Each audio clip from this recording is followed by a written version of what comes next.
Natiklo ng mga operatiba ng PIDEA Cordillera ang magkasintahang ito sa Burnham Park sa Barangay Ligarda, Burnham, Quezad sa Baguio City. Ito'y matapos ikasa ang isang buy-bust operation pasado alas 12 ng tanghali kahapon, April 1. Huli rito ang 40 anyos na lalaki at 26 anyos na babae na tulak di umano ng shabu mula sa Cavite. Ayon sa PIDEA, stratehiya di umano ng dalawa na magpanggap na turista sa lungsod para magbenta ng droga. Pero almost a month na rin po ito na under monitor ng operatiba ng PIDEA po and hindi po actually mag-asawa ito. They are just partners or lovers. Yun. So almost a month na binantayan ito, then nagkaroon ng pagkakataon para maisagawa ang buy-bust at nahuli po sila.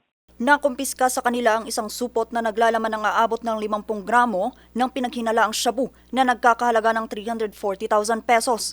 Hawak na sila ng PIDEA Cordillera at mahaharap sila sa reklamong paglabag sa Republic Act 9165 o Dangerous Drugs Act of 2002.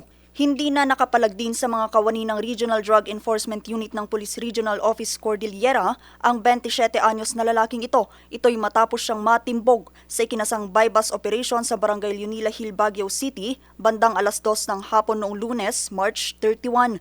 Dismayado naman dito ang barangay lalo pat mayroon nangyaring transaksyon ng droga sa kanilang lugar. First time na nangyari yun. So, dumadayo na sila. So, sad to say, dito nangyari. So, at least successful naman yung operation nila. Nakumpiska sa suspect ang isang pakete na naglalaman ng 5 gramo ng pinaghinalaang shabu na may kabuang halaga na 34,000 pesos. Ayon sa mga otoridad, ito na raw ang pangatlong beses na nahuli ang suspect na isang high-value individual. From other barangay, I don't know kung i-mention ko po ba, dayo siya, and upon interview is pang 3 times na ito na ganun talaga ang gawain nito. Makaharap din sa kasong paglabag sa Republic Act 9165 ang suspect. Vanessa Bugtong, RNG News.